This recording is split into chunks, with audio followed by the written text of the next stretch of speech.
내란 특검 수사 개시. 1호 조치로 김용현 보석 차단 수순. 김성진 기자.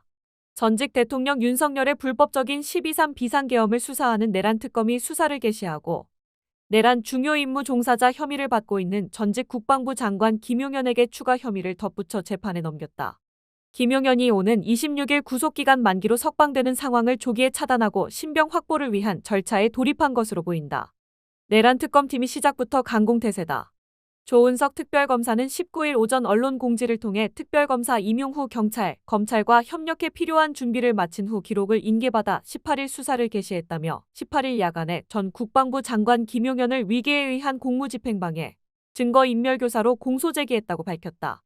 그러면서 향후 법원의 신속한 병합과 추가 구속영장 발부를 요청하는 절차를 신속히 진행할 예정이라고 덧붙였다. 조 특검이 임명 6일 만에 수사를 개시하고 1호 조치로 김용현에 대한 추가 구속영장 청구를 예고한 것은 석방으로 인해 수사에 차질이 생기는 상황을 막기 위한 선제 조치로 해석된다. 통상 특검 공식 출범에만 1개월 정도가 걸리는 상황에서 조기에 수사를 개시해 문제가 될 소지들을 미리 없앤 것으로 보인다. 조 특검이 특검보도 임명되지 않은 상황에서 차장 부장검사 9명 등 실무 수사 인력을 사전에 파견받아 사건 내용 파악에 들어간 것도 김용현의 석방 상황 등을 고려한 조치로 풀이된다. 김용현에 대한 추가 구속영장 청구가 예고된 가운데 다른 주요 내란 혐의자들에 대해서도 비슷한 조치가 이뤄질 것이란 전망이 나온다.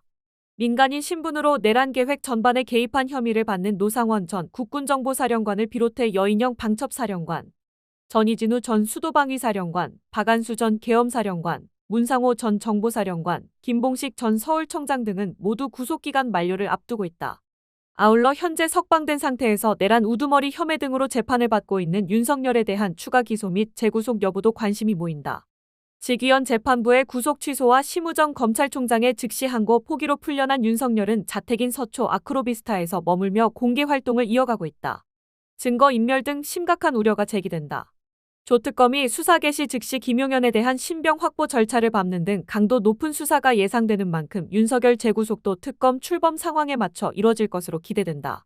한편 채 해병 외압 사건을 수사하는 이명현 특검은 이날 오전 서울 서초동에 있는 변호사 사무실에서 기자들과 만나 특검보 후보자 추천을 마쳤다고 밝혔다. 순직 해병특검법에 따르면 이재명 대통령은 추천 3일 이내에 특검보를 임명해야 한다. 이 특검은 후보자 가운데 판사와 검사, 군법무관 등 비율을 묻는 말에 여러분들이 포함된다며 실체적 진실 규명에 가장 열정을 가진 분들을 추천했다고 답했다. 검찰, 경찰, 고위공직자범죄수사처와의 업무 협의에 관해서는 특검보가 임명되면 그분들과 상의해서 진행할 생각이라고 말했다. 채 상병 순직 사건을 초동 수사했던 해병대 수사단에서도 수사 인력을 파견받을 계획인지 묻는 말에는 긍정의 뜻을 밝히며 여러 곳에서 다 파견받을 예정이라며 국방부 조사본부와 검찰단 인력도 포함된다고 덧붙였다. 이 특검은 다음 주쯤 본격 수사 착수가 가능하냐는 질문엔 건물을 임대하고 사무실 인테리어, 가구, 컴퓨터 등도 필요하기 때문에 좀 더 걸릴 걸로 본다고 답했다. 가계약 상태인 서초동 빌딩 사무실과 관련해선 아직 예산이 나오지 않아 계약하지 못했다며 아마 오늘 해결이 되고 절차가 진행될 것으로 본다고 했다.